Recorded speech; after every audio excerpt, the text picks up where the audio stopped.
మత్తయి సువార్త 10వ అధ్యాయం 24వ వచనము నుండి 33వ వచనం వరకు. శిష్యుడు గురువు కంటే అధికుడు కాడు, సేవకుడు యజమానుని కంటే అధికుడు కాడు. గురువుల వలె శిష్యుడు, యజమానుని వలె సేవకుడు అయినా చాలు. ఇంటి యజమానుడు బెల్జెబూలు అని పిలువబడిన ఎడల అతని ఇంటి వారికి ఇంకెంత హీనముగా పిలువబడుతురో కదా. కాబట్టి మనుషులకు భయపడకుడు. దాచబడినది ఏదియు బయలుపడకపోదు, రహస్యమైనది ఏదియు బట్టబయలు కాకపోదు. చీకటిలో నేను మీకు బోధించు ఈ విషయములనెల్లా మీరు వెలుతురులో తిరిగి బోధింపుడు. రహస్యముగా మీరు వినిన సత్యమును బాహాటముగా ప్రకటింపుడు. శరీరమును మాత్రము నాశనము చేయగలిగి ఆత్మను నాశనము చేయలేని వారికి భయపడకూడదు. ఆత్మను శరీరమును కూడా నరక కూపమున నాశనము చేయగలవానికి భయపడుడు. ఒక కాసుతో మీరు 2 పిచ్చుకలను కొనగలుగుదురు, కానీ మీ తండ్రి సంకల్పము లేనిదే వానిలో ఏ ఒకటియు నేలకు వరగదు. ఇక మీ విషయమున మీ తల వెంట్రుకలన్నీయూ లెక్కింపబడియే ఉన్నవి. కావున భయపడకుడు. పిచ్చుకల కంటే మీ విలువ మిక్కిలి హెచ్చు కదా. కనుక ప్రజల ఎదుట నన్ను అంగీకరించు ప్రతి వారిని పరలోకమందున నా తండ్రి సమక్షమున నేనును అంగీకరింతును. అట్లుగాక ప్రజల ఎదుట నన్ను తిరస్కరించు ప్రతి వారిని పరలోకమందున నా తండ్రి సమక్షమున నేనును తిరస్కరింతును. క్రీస్తునాథుని యందు దేవుని బిడ్డలారా, ఈరోజు స్వార్థ పఠనం భయపడకుడు అనేటటువంటి ఒక గొప్ప మాట మీద ఆధారపడి ఉన్నది. క్రీస్తు ప్రభు ఈ లోకంలోనికి వచ్చే ముందు దేవుడు గాబ్రియేలు దూతను పంపించాడు. గాబ్రియేలు దూత మరియ తల్లి దగ్గరికి వెళ్ళి చెప్పినటువంటి మొట్టమొదటి మాట, మరియమ్మ భయపడకుము. జోజప్ప గారికి కూడా స్వప్నములో కనిపించి చెప్పినటువంటి మాట, దావీదు వంశస్థుడు అయిన యోసేపు నీ భార్య అయినటువంటి మరియమ్మను స్వీకరించుటకు భయపడవలదు. ఊరి వెలుపల చలి కాగుతున్నటువంటి గొల్లలకు గాబ్రియేలు దూత వెళ్ళి చెప్పినటువంటి మాట, మీరు భయపడవలదు, సమస్త ప్రజలకు పరమానందం కలిగించే శుభవర్తమానాన్ని మీకు వినిపించదు.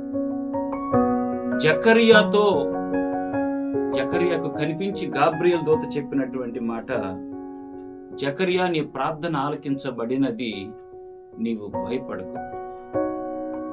ప్రియులారా, దేవుడు ఈ రోజు మనందరికీ కూడా భయపడొద్దు అని ఒక అభయాన్ని, ధైర్యాన్ని, ఊరట కలిగించే, ఉపశమనాన్ని కలిగించేటటువంటి మాట ప్రభు మాట్లాడుతున్నాడు. ప్రియులారా, భయం ఎటువంటిది అనంటే, ఒకసారి ఒక మనిషి ప్రతిరోజు నిద్రపోతున్నాడు కానీ నిద్ర పట్టడం లేదు. మంచం ఎక్కుతున్నాడు, పడుకుందాం అనుకుంటున్నాడు కానీ నిద్ర రావటం లేదు. మంచం కింద దయ్యం ఉన్నది అనేటటువంటి భయం. చాలా మంది డాక్టర్ల దగ్గరికి వెళ్ళాడు, పెద్ద పెద్ద డాక్టర్ల దగ్గరికి వెళ్ళాడు, కానీ వారు వీడి రోగానికి మందు ఇవ్వలేకపోయారు. నువ్వు పడుకుంటావు అని చెప్తున్నారు కానీ వాడు పడుకోవట్లేదు. ఎన్ని రోజులైనా ఎన్ని నెలలైనా కూడా వాడి జబ్బు తగ్గటం లేదు. చివరికి ఒక చిన్న డాక్టర్ దగ్గరికి వెళ్తే ఒక చిన్న డాక్టర్ వాడికి మందు ఇచ్చాడు. వాడు అప్పటి నుంచి చక్కగా పడుకోడు. ఎదుటి పడినప్పుడు ఆ పెద్ద డాక్టర్ గారు ఈ వ్యక్తికి ఎదురుపడి, నీకు ఇప్పుడు నిద్ర పడుతుందా, నీ రోగానికి మందు దొరికిందా అంటే, దొరికిందయ్యా, నేను ఇప్పుడు ప్రశాంతంగా పడుకుంటున్నాను అన్నాడు. నీ రోగానికి మందు ఎవరు ఇచ్చారు అంటాడు. ఒక చిన్న డాక్టర్ గారు ఇచ్చాడండి అంటాడు.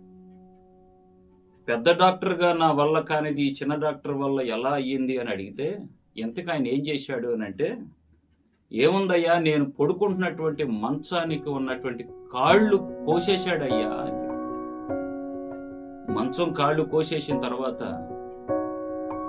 ఇక మంచం కింద చూడటానికి, దయ్యం ఉండటానికి ఆస్కారం లేదు. ప్రియులారా, చూడండి, భయం ఏం చేసిందంటే మంచాన్ని మంచం లాగా ఉండనివ్వకుండా చేసింది. ప్రియులారా, ఈరోజు ప్రభు సువార్త పట్టణంలో చెప్తున్నాడు, లోకానికి గాని లోకములో ఉన్నటువంటి మనుషులకు గాని మీరు భయపడమాకండి.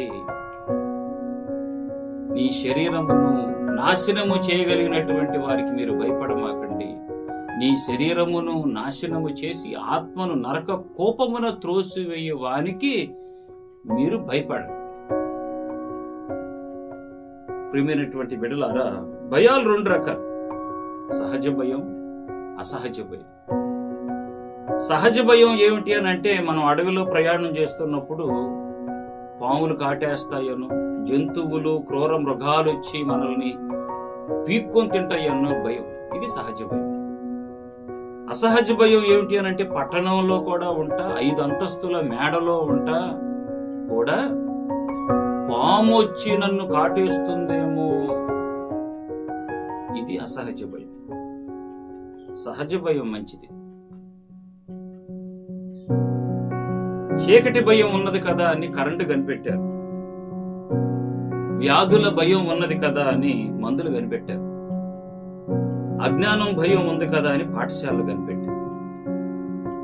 భయాలు మంచివే, కానీ ఎటువంటి భయాన్ని కలిగి ఉంటున్నావు ప్రియమైనటువంటి బిడ్డలా?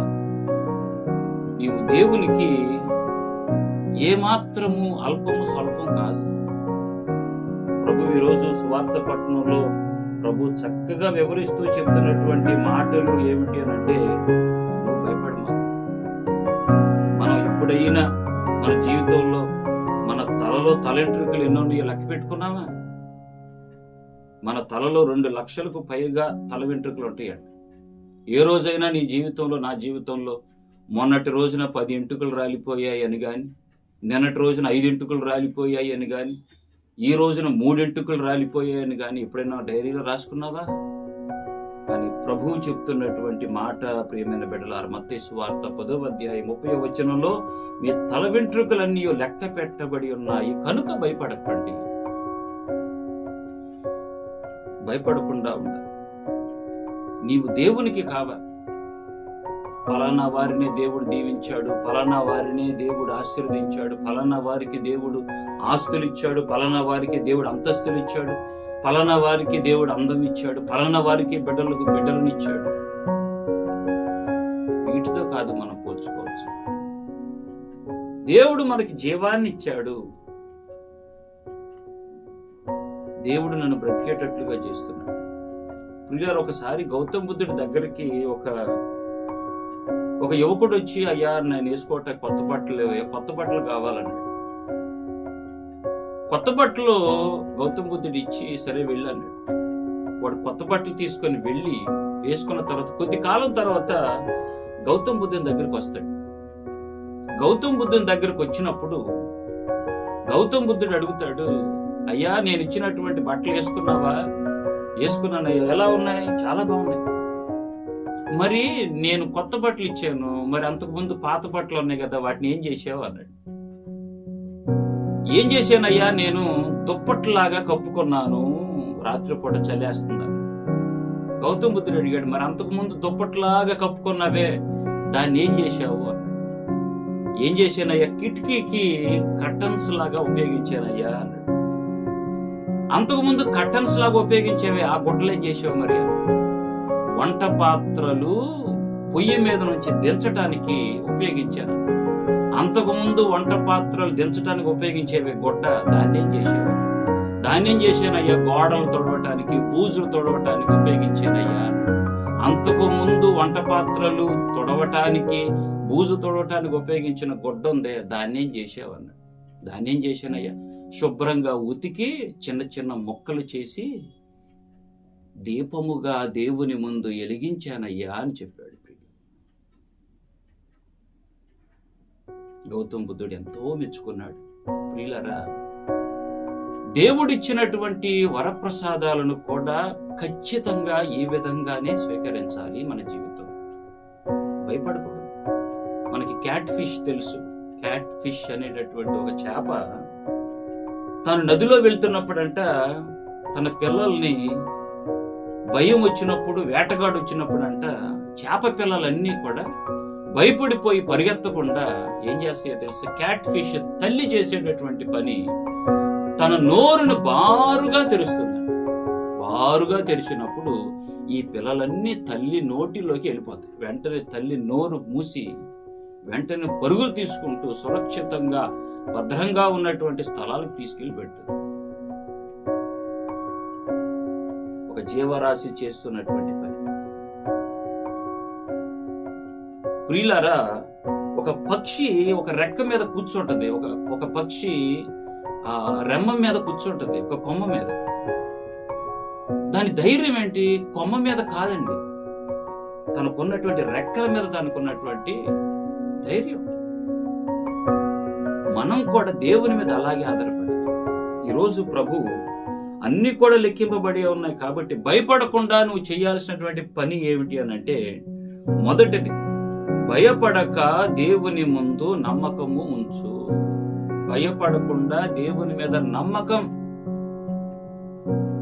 యాకోబు గారికి రాసిన లేఖలు 1వ అధ్యాయం 6వ వచనంలో ప్రభు అంటాడు, దేవుని సన్నిధిలోనికి వచ్చేటటువంటి ప్రతివాడు అడుగవలను, ఏమాత్రమును అనుమానించరాదు. అనుమానించువాడు రెపరెపలాడే సముద్ర తరంగము లాంటి వాడు అంటాడు. భయపడక నమ్మకం ఉంచు. యెషయా గ్రంథం 12వ అధ్యాయం 2వ వచనంలో అంటాడు, నరులను నమ్ముట కంటే ప్రభువును ఆశ్రయించుట మేలు, రాజులను నమ్ముట కంటే ప్రభువును ఆశ్రయించుట మేలు. కీర్తన గ్రంథం 56వ అధ్యాయం 3వ వచనం, నాకు భయము కలిగినప్పుడు నేను ప్రభువును ఆశ్రయింతును. రెండవది, భయపడకుండా చేయాల్సినటువంటి పని, భయపడక దేవుని సువార్తను ప్రకటించు. యెషయా గ్రంథం 40వ అధ్యాయం 8-9 వచనాల్లో ఉంటుంది. తరువాత, నీవు భయపడక మాట్లాడుము. అపోస్తుల కార్యాలలో 18వ అధ్యాయం 9-11 వచనం. సువార్తను ప్రకటించు. మూడవది, ప్రభు అన్నాడు, భయపడక ధైర్యముగా ఉండాలి. భయపడక ధైర్యముగా ఉండాలి. షడ్రాక్, మిషక్, అబేద్నెగోల ధైర్యం మనలో రావాలి. దానియేలు సింహాల బోనులో పడవేసినా కూడా చూపించినటువంటి ధైర్యం మనలో ఉండాలి. ఏలియా ప్రవక్త కొండ మీదకు వెళ్ళి బాలు దేవతలందరూ కూడా ఒకవైపు ఉంటే తను ఒక్కడే ఒకవైపు ఉండి చూపించినటువంటి ధైర్యం మనలో ఉండాలి. మూడవది, భయపడక సంతోషించాలి. మత్తయి సువార్త 5వ అధ్యాయం 11-12 వచనాల్లో, నా నిమిత్తము ప్రజలు మిమ్ము అవమానించినప్పుడు మీరు ధన్యులు, ఆనందపడుడు, మహదానందపడు. అవమానించబడుతున్నారా? హింసించబడుతున్నారా? ఇతరుల చేత నీచంగా చూడబడుతున్నారా? ఆనందపడండి, మహదానందపడండి. 5వది ప్రభు చెప్తున్నాడు, భయపడక ప్రార్థించాలి. భయపడక ప్రార్థించాలి, భయపడక నమ్మకం ఉంచాలి, భయపడకుండా సువార్తను ప్రకటించాలి, భయపడకుండా ధైర్యంగా ఉండాలి, భయపడకుండా సంతోషించాలి, భయపడకుండా ప్రార్థించాలి. వీళ్ళరు ఒకసారి సముద్రంలో పడవ పడిపోతుంటే ఇక అందరూ చచ్చిపోతారు అనుకున్నప్పుడు అందరూ కూడా పరుగులు తీసుకుంటూ ప్రాణాలు గుప్పెట్లో పెట్టుకొని పరుగులు తీస్తుంటే ఒక చిన్న పిల్లవాడు మాత్రం ఒక బంతితో ఆడుకుంటున్నాడు. అందరూ కూడా ఆశ్చర్యపోతున్నారు, మనం కొద్దిసేపట్లో చచ్చిపోతాం, ఈ చిన్న పిల్లవాడేంటి ఏమి ఎరగనట్లుగా బంతితో ఆడుకుంటున్నాడు, ఏంటిది? ఆ చిన్న పిల్లవాడిని ఒక పెద్ద ఆయన అడిగాడు, ఒరే నీకు భయం లేదా, మనందరం చచ్చిపోబోతున్నాం అని అంటే, నేను భయపడను, ఎందుకంటే ఈ ఓడను నడిపేది ఎవరో కాదు, మా నాన్నకు తెలుసు నన్ను ఎలా కాపాడుకోవాలో అన్నాడు. ప్రియుల, దేవునితో ఉండాలి. ప్రియుల, దేవునితో ఉంటే బాగుంటుంది. ఒకసారి ఒక తల్లి కోడి పిల్లలను చక్కగా తిప్పుతుంటే పిల్ల కోడి పిల్లలన్నీ తల్లి కోడితో అంటే, ఏంటమ్మా పద్దాకులు మమ్మల్ని నీతో తిప్పుతావు, పద్దాకులు ఆ చెట్టు దగ్గరికి ఈ చెట్టు దగ్గరికి తిప్పుతున్నావు, మా వల్ల కావట్లేదు, మేము అన్ని చూడాలి, ఎంజాయ్ చేయాలి మేము అంటే, ఒక గద్దొచ్చి ఆ కోడి పిల్లను నేను నా ఇష్టం వచ్చినట్టు ఎంజాయ్ చేస్తాను అని చెప్పి పక్కకి వెళ్ళిపోయినటువంటి ఆ కోడి పిల్లను గద్దొచ్చి కాలుతో ఎత్తుకెళ్ళి పైకి తీసుకెళ్ళిపోయింది. పైకి తీసుకెళ్ళిపోతే ఈ చిన్న పిల్లకి తెలియదు, ఈ చిన్న కోడి పిల్ల పైనుంచి చూసి, ఆహా చూసావా, ఇది ఎంజాయ్మెంట్ అంటే, ఇది లైఫ్ అంటే. ఎంత బాగుంది. మా అమ్మ చూడు ఆ చెట్టు దగ్గరికి ఈ చెట్టు దగ్గర తీసుకెళ్ళింది. అబ్బాబ్బాబ్బా, ఏంటి అందాలు, ఏంటి పొలాలు, ఏంటి కొండలు, ఏంటి గొట్టలు అందాలు. చివరికి అయ్యింది ఏంటి? కొమ్మ మీదకు తీసుకెళ్లి తినేసింది ప్రియ. ఒక తల్లిదామ దగ్గరికి పిల్లదామ వచ్చిందంటే, అమ్మా నేను ఒకసారి అట్లా అట్లా వెళ్ళొస్తానమ్మా అంటే, వద్దొద్దమ్మా ఇక్కడే ఉండంటే, లేదమ్మా ఒకసారి అట్లా వెళ్ళొస్తానమ్మా. సరే వెళ్ళరా. పిల్లదాం వెళ్ళి మొత్తం తిరిగి వచ్చిన తర్వాత, అమ్మా భలే ఉందమ్మా, అన్ని చోట్ల అన్ని ఇళ్లలోకి ఇలా చాలా బాగుందమ్మా, ఏంటమ్మా నీ అనుభవం అని తల్లిదోమ పిల్లదోమని అడిగి, చిన్నదోమ ఉంది, అమ్మా నన్ను చూసిన వాళ్ళందరూ చప్పట్లు కొడుతున్నారమ్మా. అవి చప్పట్లు కాదే, నేను చప్పాలనుకుంటున్నాను. ప్రియులారా, అమ్మతో ఉండాలి, నాన్నతో ఉండాలి, దేవునితో ఉండాలి. దేవునితో ఉంటే బాగుంటుంది. భయపడకుండా దేవుని యందు ఉంటే కలిగేటటువంటి ఆశీర్వాదం మన మీదకు రావాలని, ఈ పట్టణాల ద్వారా దేవుడు మీ అందరినీ, మీ కుటుంబాలన్నింటినీ కూడా దీవించాలని, దేవుడు అందరికీ ఇచ్చినటువంటి ధైర్యం మీకు, మీ కుటుంబాలకు వసగాలని ప్రార్థన చేద్దాం. పితా పుత్ర పవిత్రాత్మ నామమున ప్రభువు మీతో ఉండునుగాక, మీ ఆత్మతో ఉండునుగాక. సర్వశక్తి గల సర్వేశ్వరుడు పితా పుత్ర పవిత్ర ఆత్మ మిమ్ములను ఆశీర్వదించునుగాక.